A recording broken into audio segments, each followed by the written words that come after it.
యావరేజ్గా 2 సీజన్లకు కలిపి ప్రతి సంవత్సరం 3 కోట్ల ఎకరాలకు వాళ్ళు డబ్బులు ఇచ్చుకుంటా పోయినారు అధ్యక్ష. 3 కోట్ల ఎకరాలకు వాళ్ళు ఎకరాకు 10,000 ప్రకారము చేసుకుంటూ పోతే 15,000 కోట్ల రూపాయలు ప్రతి సంవత్సరం దాదాపుగా ±10% వాళ్ళు ఖాతాలలో వేసిండ్రు అధ్యక్ష. అట్లా వాళ్ళు ఇచ్చిన 72,000 కోట్లల్లో 22,000 కోట్ల రూపాయలు జాతీయ రహదారులకు, రియల్ ఎస్టేట్లో ప్లాట్లు అమ్మిన వాళ్లకు, క్రషర్లకు, మైనింగ్లకు, రాళ్లకు, రప్పలకు, కొండలకు, గుట్టలకు దొంగ పాస్ పుస్తకాలు తయారు చేసుకొని అధికారంలో ఉన్నాం కాబట్టి అధికార పార్టీ నాయకుల అనుచరులము, వారి సహచరులము, వారి బంధువులమని వేలాది కోట్ల రూపాయలు కొల్లగొట్టిండ్రు అధ్యక్ష. మరి ఈరోజు నేను అడుగుతున్న తమరి ద్వారా ప్రధాన ప్రతిపక్షము ఈ పథకాన్ని 80,000 పుస్తకాల్లో చదివిన సారాంశంతో దీన్ని తయారు చేసిన ప్రధాన ప్రతిపక్ష నాయకుడు వచ్చి ఇంత కీలకమైన అంశం చర్చకు వచ్చినప్పుడు వారు సూచనలు ఇస్తారని అనుకున్నాం అధ్యక్ష. వారి అనుభవం నుంచి, వారి పరిపాలనలో వారు నేర్చుకున్న అంశాల నుంచి ఈ ప్రభుత్వం ఏదైనా సూచన వస్తే మేము తీసుకుందాం అనుకున్నాం. ఇక్కడ ఒక అంశం చెప్పొచ్చు అధ్యక్ష. ఈరోజు ఇది ప్రవేశపెట్టిన వ్యవసాయ శాఖ మంత్రి గారు తుమ్మల నాగేశ్వరరావు గారు వారికంటే సీనియర్, వారికంటే ముందు ఎమ్మెల్యే, వారికంటే ముందు మంత్రి, వారికంటే ఎక్కువ శాఖలు నిర్వహించారు. అయినా మా సహచార మంత్రి తుమ్మల నాగేశ్వరరావు గారికి ఎలాంటి బేసిజాలు లేవు అధ్యక్ష.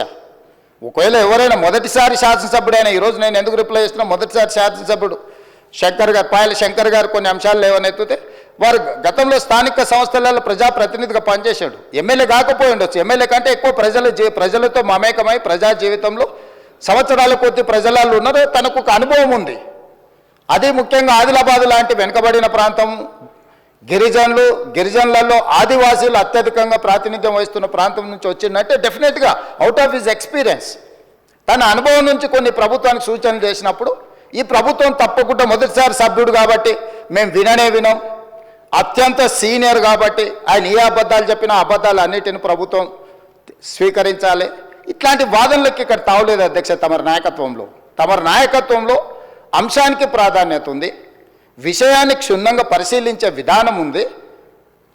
ఎవరికి నిజమైన లబ్ధిదారుడికి ఒక్కరికి కూడా అన్యాయం జరగొద్దు, చివరి పేదవాడి వరకు కూడా ప్రభుత్వం యొక్క సంక్షేమం చేరాలనేది మా ప్రభుత్వం యొక్క ఉద్దేశము, లక్ష్యం అధ్యక్ష. ఈ లక్ష్యాన్ని చేరుకునే సందర్భంలో ఆయాచితంగా వేలాది కోట్ల రూపాయలు గడీలలో ఉండే భూస్వాములు, జమీందారులు, జాగీర్దారులు వ్యవసాయం చేయకుండానే వాళ్ళ ఆధీనంలో ఉన్న రాళ్ళు, రప్పల, కొండలకు, వాళ్ళ ఆధీనంలో ఉండి సీలింగ్లో ప్రభుత్వానికి సరెండర్ చేసిన భూములకు, లేకపోతే రియల్ ఎస్టేట్లో లేఅవుట్లుగా మారిన భూములకు ఈరోజు ఇవ్వాలనా? ఈరోజు ఇంతకుముందు ఆ సభ్యుడు మాట్లాడుతున్నప్పుడు ఇట్లాంటి వాళ్ళందరికీ ఇవ్వాల్సింది మేము ఇచ్చినాం కాబట్టి మీరు ఇవ్వాల్సిందే, మీరు మమ్మల్ని ఆదర్శంగా తీసుకోండి అంటున్నారు అధ్యక్ష.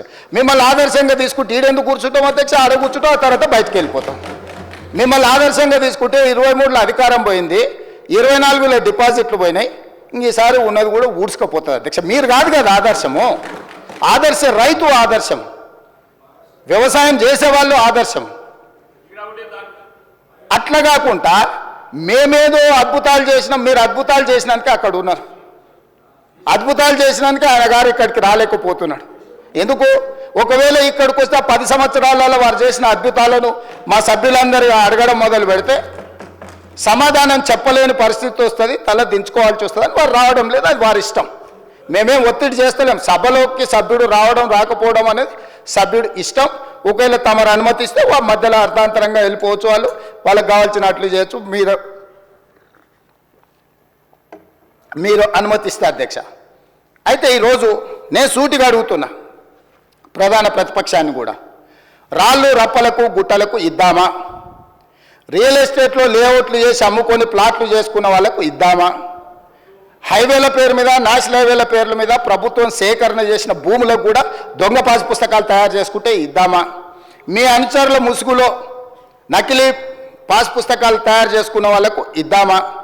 ఈరోజు హైదరాబాదు చుట్టుముట్టూత వ్యవసాయ భూములు, వ్యవసాయేతర కన్వర్షన్స్ జరిగి, నాలా కన్వర్షన్ జరిగి ఈరోజు పరిశ్రమలు నెలకొల్పినారు.